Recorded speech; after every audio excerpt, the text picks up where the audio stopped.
আসসালামু আলাইকুম।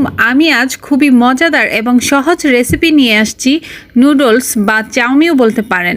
আমি যে উপকরণ দিয়ে রান্না করব সেই উপকরণ দিয়েই যে কোনো নুডলস আপনারা রান্না করে নিতে পারেন একই প্রসেসে, তবে টেস্টের ক্ষেত্রে কিন্তু কোনো কমতি হবে না। তো কথা না বাড়িয়ে চলে যাই এবার মূল রান্নায়।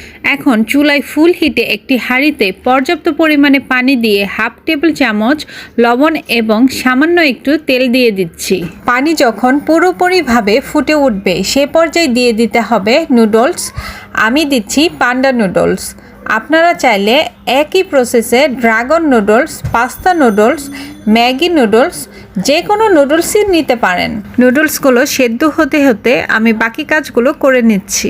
এখানে আমি প্রায় 1/4 কাপ খোসা ছাড়িয়ে চিংড়ি মাছ নিয়েছি, আর নিয়েছি 1/4 কাপ চিকেন। এইরকম করে ছোট ছোট করে পিচ করে কেটে নিয়েছি। হাফ চা চামচ রসুন বাটা দিয়ে দিচ্ছি, আর দিয়ে দিচ্ছি হাফ চা চামচ আদা বাটা, দিয়ে দিচ্ছি 1 চা চামচ সয়া সস এবং দিচ্ছি হাফ চা চামচ গোলমরিচের গুঁড়ো। এখানে আপনারা কালো গোলমরিচের গুঁড়াও দিতে পারেন, আমি দিচ্ছি সাদা গোলমরিচের গুঁড়া। এ পর্যায়ে আমি এই চিকেন ও চিংড়ি মাছটা ভালো করে মিক্সড করে সব মশলা ভালো করে মিশিয়ে নিচ্ছি। এই পর্যায়ে লবণ দিতে যাবেন না, কারণ সয়া সসে যতটুকু লবণ আছে এখানে তাতে হয়ে যাবে, এক্সট্রা লবণ দিতে যাবেন না। দেখুন নুডলসগুলো এখন সেদ্ধ হয়ে গিয়েছে। এখন আমি একটি ছাঁকনির সাহায্যে এই নুডলসগুলো ছেঁকে ঠান্ডা পানিতে ভালো করে ধুয়ে নিব। নুডলসগুলো নর্মাল পানি দিয়ে ধুয়ে ছেঁকে নেওয়ার পর এখন চুলায় প্যানে দিয়ে দিচ্ছি 3 টেবিল চামচ রান্নার তেল, দিচ্ছি 1 টেবিল চামচ রসুন কুচি। যখন রসুন কুচি হালকা ব্রাউন কালার হয়ে আসবে সে পর্যায়ে দিয়ে দিচ্ছি সেই ম্যারিনেশন করা চিকেন ও চিংড়ি মাছ। এখন নেড়ে চেড়ে হালকা ভেজে নিচ্ছি।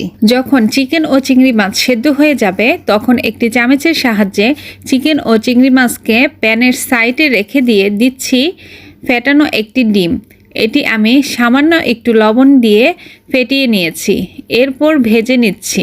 আপনারা চাইলে আলাদা প্যানে ডিমটি ভেজে নিতে পারেন, কিন্তু আমি ভাজছি না, কারণ চিকেন ও চিংড়ির ফ্লেভার এই ডিমে ঢুকে যাবে এবং ডিমের একটা ফ্লেভার সেটি চিকেন ও চিংড়িতে ঢুকে যাবে। সংমিশ্রণে টেস্ট অসাধারণ আসবে। ডিমটি আমি ঝুরি করে ভেজে নেওয়ার পরে একটি বাটিতে তুলে নিচ্ছি। এখন দিয়ে দিচ্ছি 3 টেবিল চামচ পরিমাণে পেঁয়াজ কুচি। পেঁয়াজটি আমি একটু মোটা করে কেটে নিয়েছি। দিচ্ছি 4-5টি মরিচ ফালি। ঝালটি আপনাদের পছন্দ অনুযায়ী মরিচ দিয়ে নেবেন। এখন আমি নেড়ে চেড়ে অল্প একটু ভেজে নিচ্ছি। একটা ক্যাপসিকামের অর্ধেকটা আমি এইরকম চিকন করে কেটে এর মাঝে দিয়ে দিচ্ছি। 1/4 কাপ ফুলকপি এরকম করে ছোট ছোট করে কেটে নিয়েছি। আপনারা আপনাদের পছন্দ মতো সবজি দিয়ে নেবেন। দিচ্ছি 1/4 কাপ গাজর কুচি। দিচ্ছি সামান্য একটু টেস্টিং সল্ট।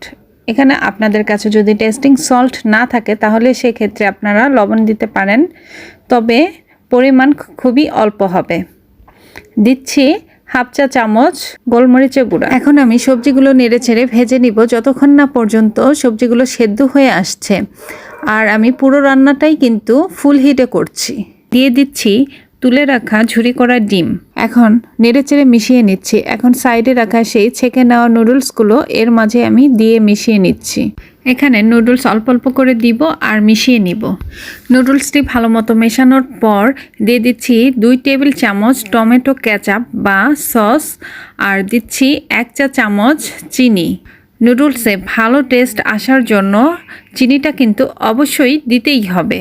এখন সব সুন্দরভাবে একত্রে মিশিয়ে চুলায় 2 মিনিটের মতো রান্না করে নিলেই হয়ে যাবে মজাদার নুডলস। আমি চেষ্টা করেছি খুবই সহজভাবে একটি পারফেক্ট নুডলসের রেসিপি দিতে। আশা করি আপনাদের ভালো লেগেছে, আর ভালো লাগলে অবশ্যই আমার চ্যানেলটিকে সাবস্ক্রাইব করে আমার সাথেই থাকুন।